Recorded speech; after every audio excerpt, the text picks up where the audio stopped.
Hey Hawks, welcome to the final episode of CSM for the 2024-2025 school year. I'm your anchor, Johnny Renteria. And I'm your anchor, Joanna Nieblas. This week's show is packed with fun and entertaining segments. But before we get into that, we have to celebrate our big regionals win from April. How could I forget? Our media program submitted a ton of amazing broadcasts and film projects to secure another program win. And you'll be seeing some of those projects throughout the broadcast. Shout out to everyone who submitted. Now back to it, Johnny. I feel bad for you next year. Why is that, Joanna? It's my senior year. Have you not heard about the changes coming next year? No, I haven't. Let's hear what Kelsey has to say about it. On February 18th, the LCPS Board of Education approved a calendar for the next school year that looks a little bit different compared to previous years, with shorter breaks and a longer summer. For Centennial, it's not just about the dates. We will also shift to a block schedule. Students are in for a new rhythm, so what's behind the changes and how are people feeling about it? I think that it is going to be an adjustment because we all really enjoyed those 2-week breaks, and I think it was good for students and staff. But, feedback from teachers and students, they felt like, they had to kind of restart after the 2-week break, so maybe this will help alleviate some of that. I know a lot of people don't agree with you, but I want a little bit of extra time in the summertime, because last summer felt way too short, okay? And sometimes those longer breaks, especially in the beginning of the year, seem like they're a little too long. Personally, I like the 2-week break. Either way, it's the same, but I just learned to adapt, overcome, and just say, hey, this is the schedule, we work through it, and good, bad, or indifferent, we all can get through it. The calendar will not be the only thing we have to get used to. Shifting to a block schedule will also be an additional adjustment. Having the block schedule, which is one of the things we're talking about, doing a block schedule with a skinny Friday where all the classes meet on Friday. The thing we've noticed with the block schedule on campuses is students tend to be out less. Passing periods are going to be limited. You're going to have 4 classes a day versus 7. So I think with that respect, it's going to help a lot with kids being where they need to be when they need to be there. From our standpoint, there are some things we've seen over the 13 years the school's been open where security-wise, safety-wise, the block schedule tends to favor that a little more. While having a blocked schedule for students can be a big adjustment, administrators and teachers are focusing on the benefits from having longer class periods. I'm a huge fan of the block schedule. So I was at Centennial when we moved to a block schedule. I taught Algebra 1 and I had so much time with my students. So it was a lot of opportunities to cover a lot of material, but also incorporate a lot of strategies for kids to really collaborate and work together, and student-led activities. I want to do some writing groups. We can watch movies that are a little bit longer. So it's not going to be just like class now, only longer. It's going to be structured a little bit differently. Students will have to adjust because, being in class for almost 90 minutes can be a long time. But it is very reflective of post-secondary school. So, college classes, you're in there for, a good 2 hours. So I think that it's going to be good for kids. How are you feeling about the changes for next school year? For Centennial Student News, this has been Kelsey Clutter reporting. Thanks, Kelsey. I'm glad I know now. So, Joanna, have you been keeping up with all the news about tariffs? I have, but it's hard to keep up. Let's kick it to Sarah for an update.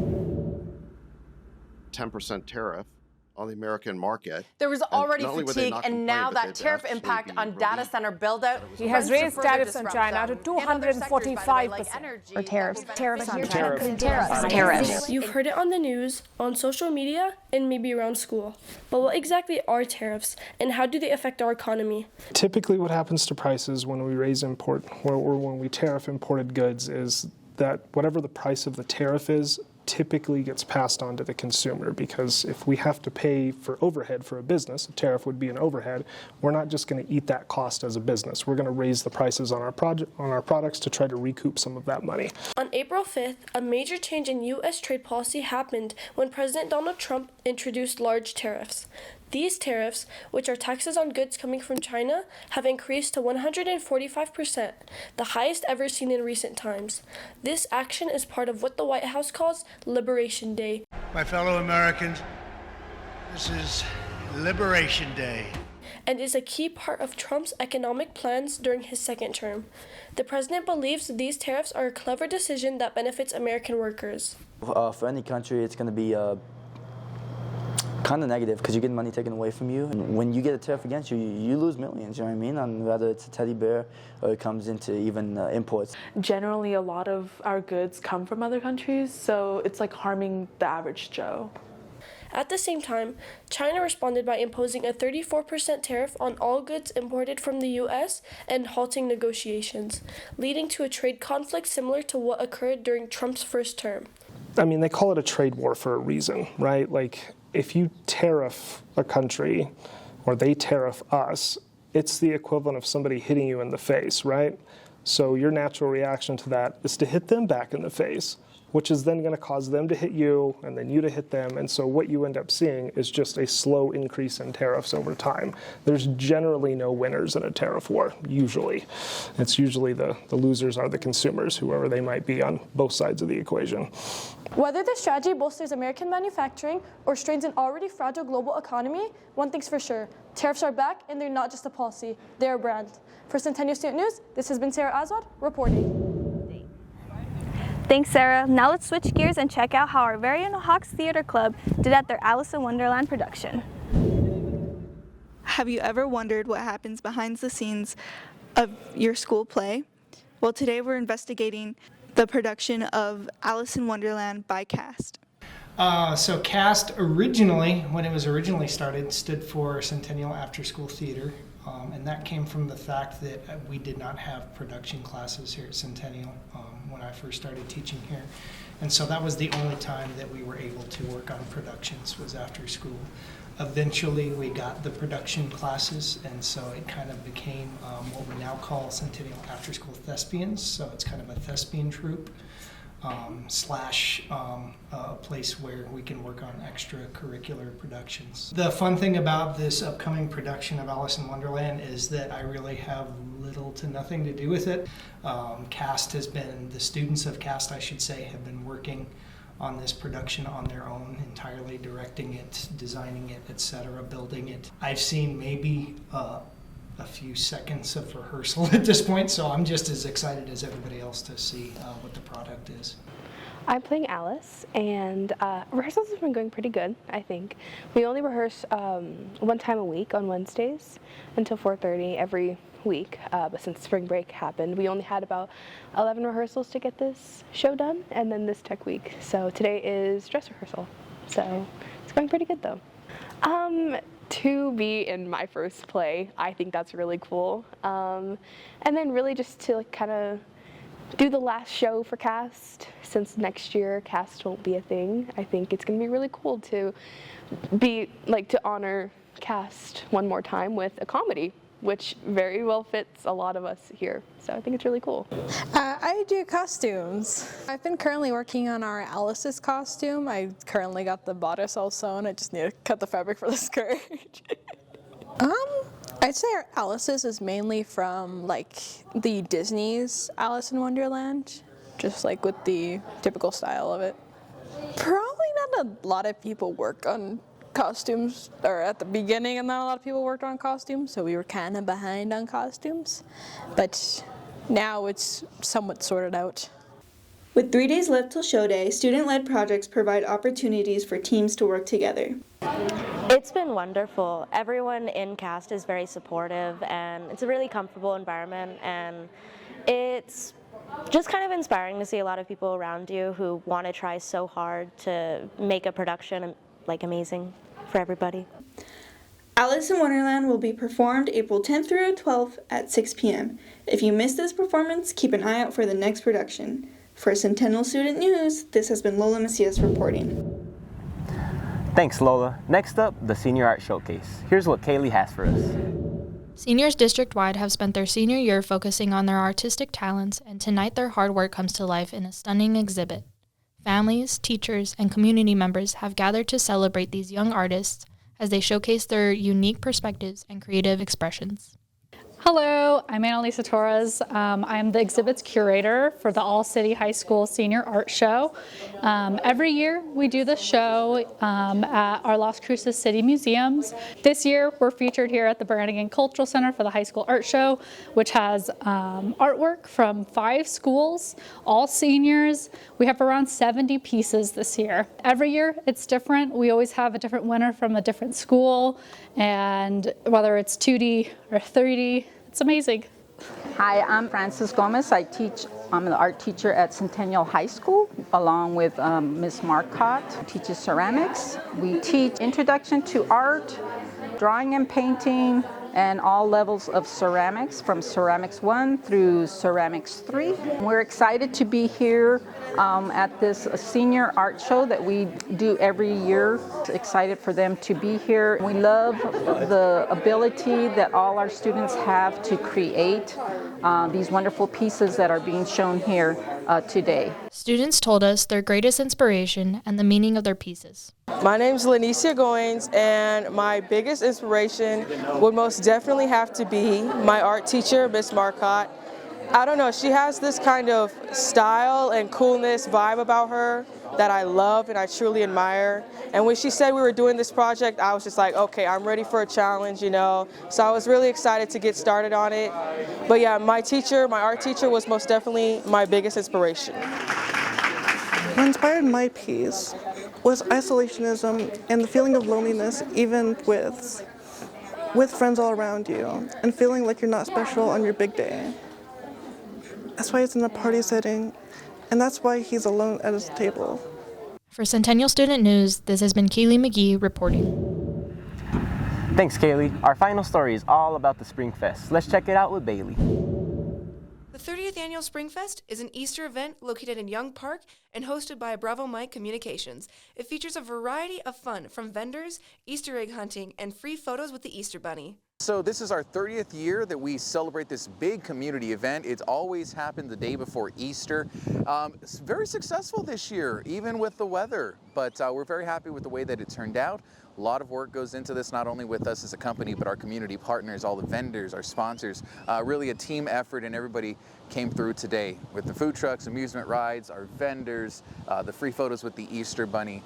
We are very happy with this year's event. It's just bringing the community together. We want the community to come out here and make fun memories, and that's what it's all about. Having the families out here to make a day of fun while uniting the community together as one. I gotta say, the Easter egg hunt is my favorite part every year. It's all about the kids, and they love it. That is the most popular event each and every year. So to see the smiles on these kids' faces, we got different age groups. We'll go 0 to 2-year-olds, special needs, 3 to 4-year-olds, 5 to 8-year-olds, and 9 to 12-year-olds. And of course, each with those different age groups allows the kids to really have a fun time, you know. At 5 to 8 is when we stop allowing parents to come in, you know. It's like time to leave the nest, but 0 to 2 special needs, 3 to 4-year-olds, parents are in there with them. But each year it's a little different, but this year, man, they pick up those eggs so fast, quicker than they clean their room. Springfest welcomes everyone to come out and enjoy a day of family fun. For Centennial Student News, this has been Bailey Ward reporting. Thanks, Bailey. With summer approaching and those UV's levels rising, here's Greg with hockey.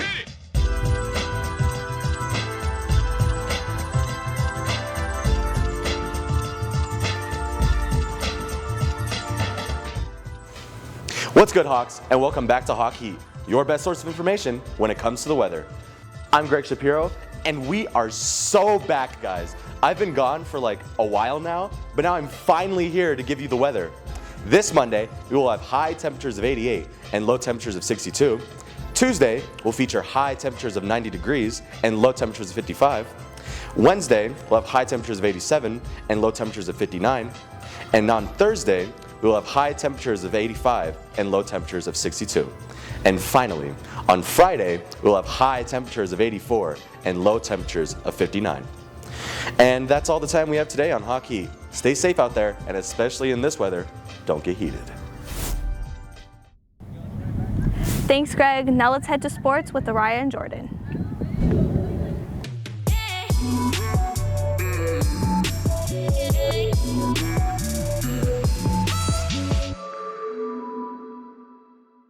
Good afternoon, Hawks, and welcome to another edition of Hawk Sports Network. I'm Jordan Trujillo. And I'm Mariah Baldonado. Today we're diving into all things spring sports. And let me tell you, it's an incredible season so far for our Hawks. Our track and field team competed at the Mayfield John Romanian Invitational this past weekend. The boys placed second and the girls took first place. Let's take a look back at the Las Cruces Invitational. As track athletes prepare for their district meet, we take a closer look at the Las Cruces Invitational to see how they progress through the season. Previously, meets have allowed athletes to improve their events to prepare for the district meet. It's going to help me get my form right, get everything right, get faster form, practices, all these practices. It's going to pay off, and hopefully we can get that done. You know, we're obviously looking to win, and there's a lot of other talents out there, but we just need to work hard, and hopefully we'll get it in. For some athletes, the stakes are higher than others because this will be their last opportunity they could qualify for state. It's senior year and all. This is our last time to be able to do this, qualify for state, and I'm sure all of us seniors are excited and ready to go. I think it's going to be good. Everyone's going to be competing, and everyone's going to be thriving, and everyone's going to want to win, so it's going to be very intense. Our Centennial women's varsity track placed first, while the Centennial boys placed fourth in the Las Cruces Invite. That's all, Hawks. Until next time, Drew out. Thanks, Drew. With the district meet just around the corner, the teams look like they're preparing for a successful run. Our golf team has been having another successful season, gaining another district title for both our girls and boys teams. They'll continue preparing for the state match that will be next week in Farmington. Moving on to tennis, our girls tennis team got third in district and our boys secured another district championship. Currently, both teams are on their way to Albuquerque for the state tournament. Now to baseball and softball. We are adding 2 more district wins in the spring season. Baseball took the number 7 seed and will face the number 10 seed, Rio Rancho, in a 3-game state series here at home this Friday and Saturday. But first, let's rewind to the Centennial versus Mayfield series. Hi, I'm Mireya Jimenez with the Centennial Hawk Sports Network covering the last of the 3-game series against Mayfield.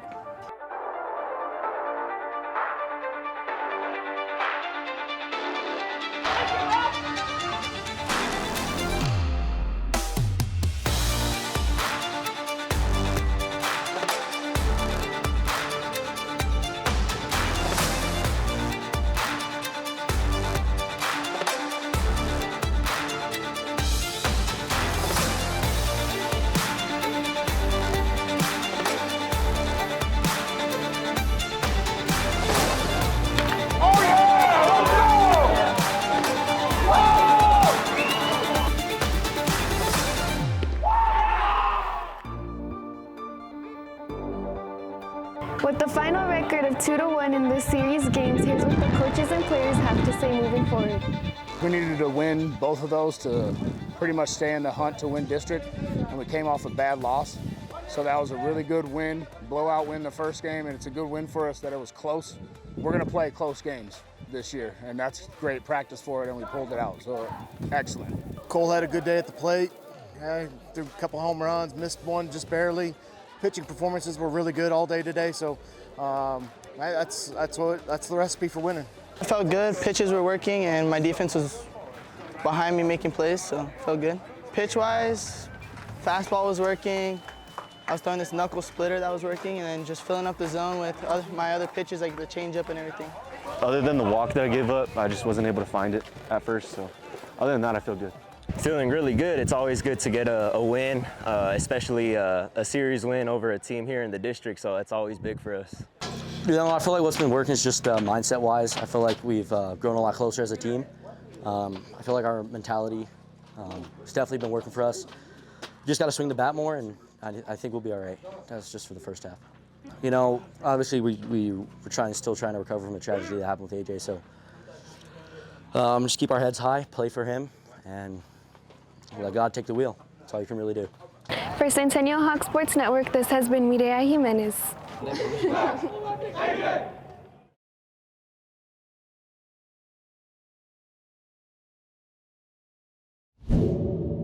Thanks, Mireya. And finally, you knew this was coming. Let's talk softball. Our Hawks are still undefeated and ranked #1 in the state. They'll play El Dorado this Friday at the Field of Dreams. Don't miss it. That's your spring sports update from the Hawk Sports Network. Keep cheering, keep supporting, and as always, Hawks out. Thanks Thanks, guys. And last but definitely not least, it's everyone's favorite, Man on the Street. Let's check it out. Hey Hawks, my name is Michael Rojas, and summer is upon us. You know what that means. The trees are blooming, people are getting sweatier, and most importantly, our Centennial High School seniors are getting ready to leave. Let's hear a few words from some of them to see how they're preparing. I'm here with Susanna Hughes. Perfect. What's one thing you'll miss most about high school?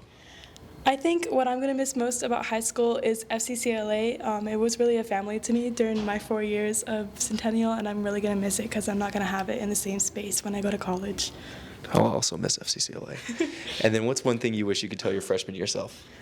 Be yourself. Don't try to pretend to be someone else just to get people to like you. Be yourself and be authentically you, and that's the best way to get through to high school, in my opinion. Perfect. Awesome. Thank you. Yep.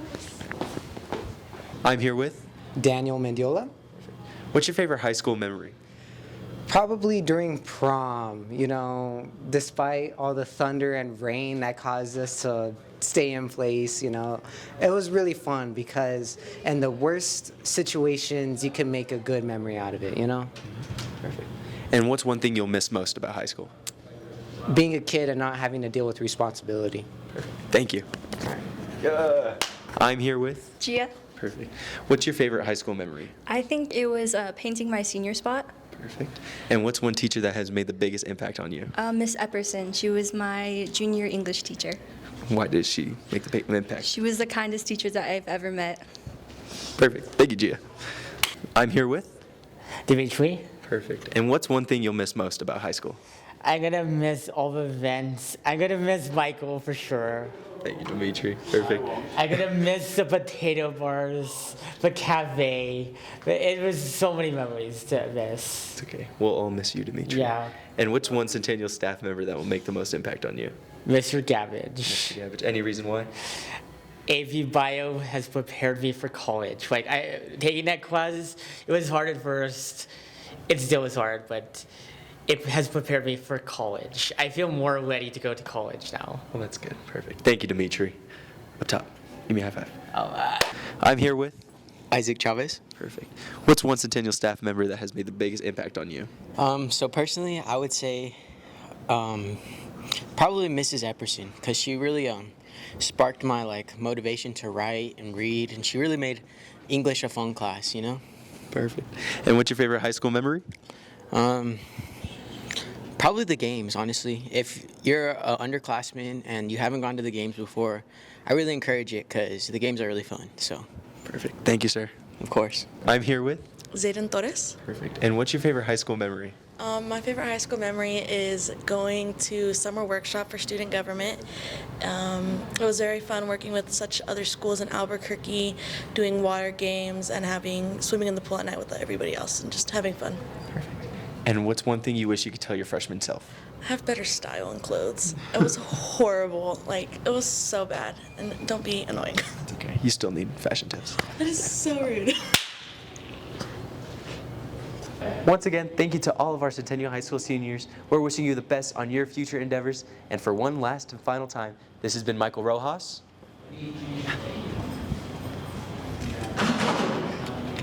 And this is my filmer and editor, I'm Nico. And for one last and final time, signing off. Thanks, Michael. That's all we have for our last show, Hawks. We hope you enjoyed it. Be sure to follow us on Instagram at Cent10media_. Have an amazing summer and see you next year. And for the last time, this has been Joanna Nieblas for Centennial Student News.